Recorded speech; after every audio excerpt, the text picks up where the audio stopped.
Hi friends, ಇವತ್ತು ನನಗೆ ಸ್ವಲ್ಪ ಫ್ರೆಶ್ ಚಟ್ಲಿ ಸಿಕ್ತು.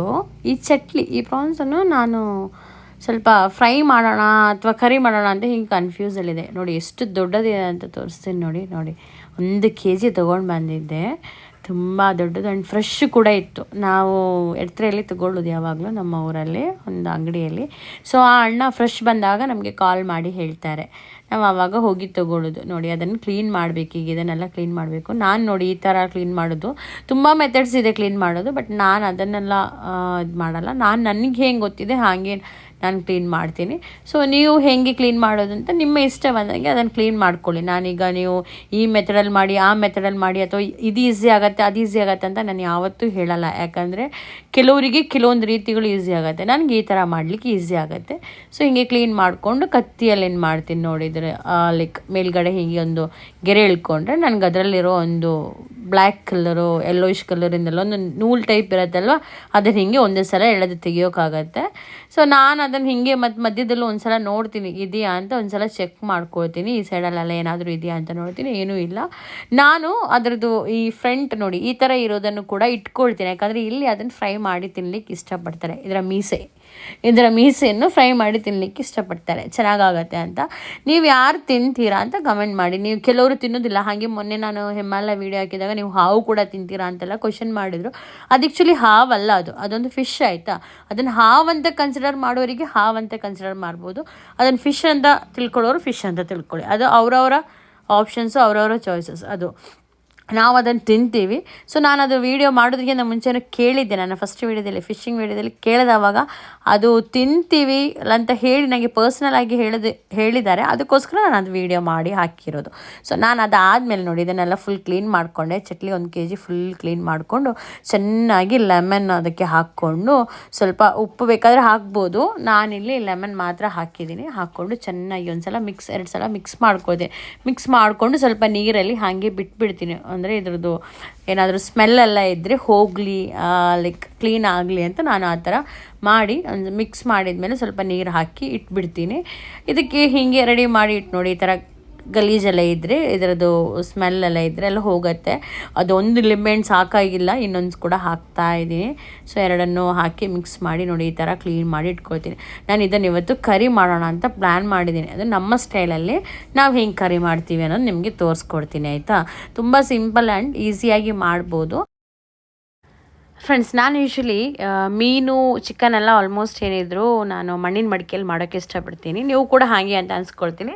ಆಮೇಲೆ ನೋಡಿ ಮಣ್ಣಿನ ಮಡಿಕೆಯಲ್ಲಿ ಆಯಿಲ್ ಇಟ್ಟಿದ್ದೆ. ಸೊ ಬಿಸಿ ಆದ ತಕ್ಷಣ ಸಾಸಿವೆ ಹಾಕ್ಕೊಂಡೆ. ಅದು ಚಟ್ಪಟ್ ಸೌಂಡ್ ಬರೋಕ್ಕೆ ಸ್ಟಾರ್ಟ್ ಆಯಿತು. ಆದ ತಕ್ಷಣ ಕರಿ ಲೀವ್ಸು ಕೂಡ ಹಾಕ್ಕೊಂಡೆ. ಅದು ಕೂಡ ಸೌಂಡ್ ಬರಲಿಕ್ಕೆ ಸ್ಟಾರ್ಟ್ ಆದಾಗ ನೋಡಿ ಸ್ವಲ್ಪ ಹಸಿಮೆಣಸು ನಾನಿಲ್ಲಿ ಕೊಚ್ಚಿಟ್ಕೊಂಡಿದ್ದೀನಿ, ಹಸಿಮೆಣಸು ಕೂಡ ಆ್ಯಡ್ ಮಾಡ್ಕೊಳ್ತೀನಿ.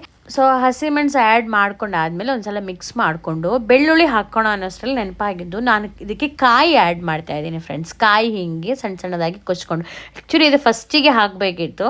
ಸೊ ಲೈಕ್ ಈಗ ಹಾಕಿದ್ರು ಓಕೆ, ಪರವಾಗಿಲ್ಲ. ಸ್ವಲ್ಪ ಅದನ್ನು ಫ್ರೈ ಆಗೋ ತನಕ ಇಟ್ಕೋಬೇಕಷ್ಟೇ.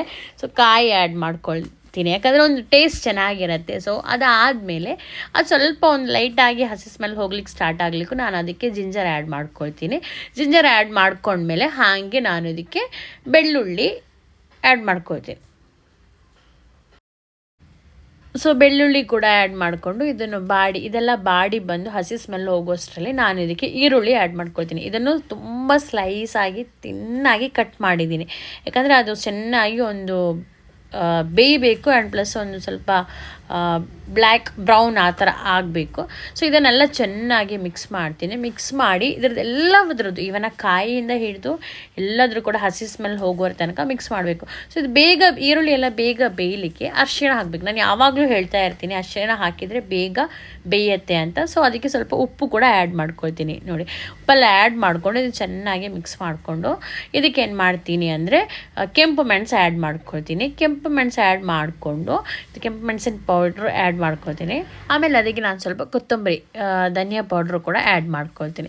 ಇದಿಷ್ಟನ್ನೆಲ್ಲ ಆ್ಯಡ್ ಮಾಡಿಕೊಂಡು ಚೆನ್ನಾಗಿ ಮಿಕ್ಸ್ ಮಾಡ್ಕೊಳ್ತೀನಿ.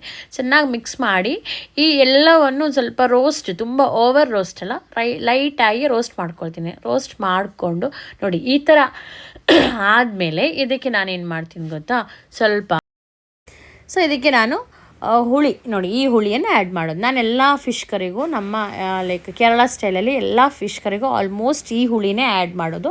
ಇನ್ನೊಂದು ಹುಳಿ ಕೂಡ ಆ್ಯಡ್ ಮಾಡ್ತೀವಿ, ಆದರೆ ತುಂಬ ಕಡಿಮೆ ಆಯಿತಾ. ಆ್ಯಂಡ್ ನನಗೆ ಈ ಥರ ಎಲ್ಲ ಸಾರು ಮಾಡಬೇಕಾದ್ರೆ ಈ ಹುಳಿನೇ ಚೆನ್ನಾಗಿ ಅನಿಸುತ್ತೆ. ಸೊ ನಾನು ಅದಕ್ಕೆ ಈ ಹುಳಿನೇ ಆ್ಯಡ್ ಮಾಡ್ತೀನಿ.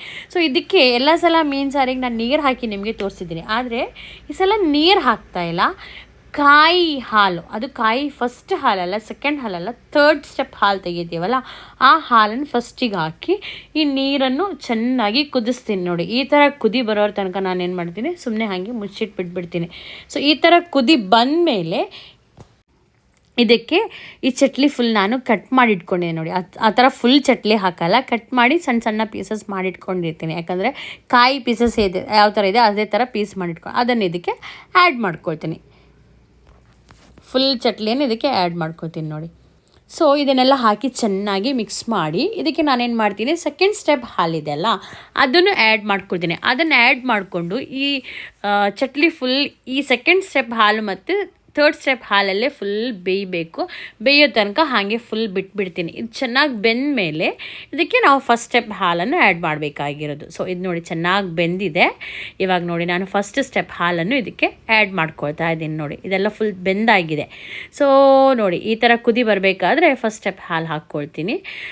ಇಷ್ಟೇ, ಜಾಸ್ತಿ ಏನಿಲ್ಲ. ಒಂದು 2 ಮಿನಿಟ್ಸ್ ಇಟ್ಟು ಮುಚ್ಚಿಟ್ರೆ ನಮ್ಮ ಚಟ್ಲಿ ಸಾರು ರೆಡಿ ಆಯಿತು. ಸೊ ನೀವು ಕೂಡ ಚಟ್ಲಿ ಸಿಕ್ಕಾಗ ಒಂದು ಸಲ ನಾನು ಮಾಡಿದಾಗೆ ಟ್ರೈ ಮಾಡಿ ನೋಡಿ, ತುಂಬ ರುಚಿಯಾಗಿರುತ್ತೆ. Thank you friends. ನೆಕ್ಸ್ಟ್ ವೀಡಿಯೋದಲ್ಲಿ ಸಿಗೋಣ. ಬಾಯ್.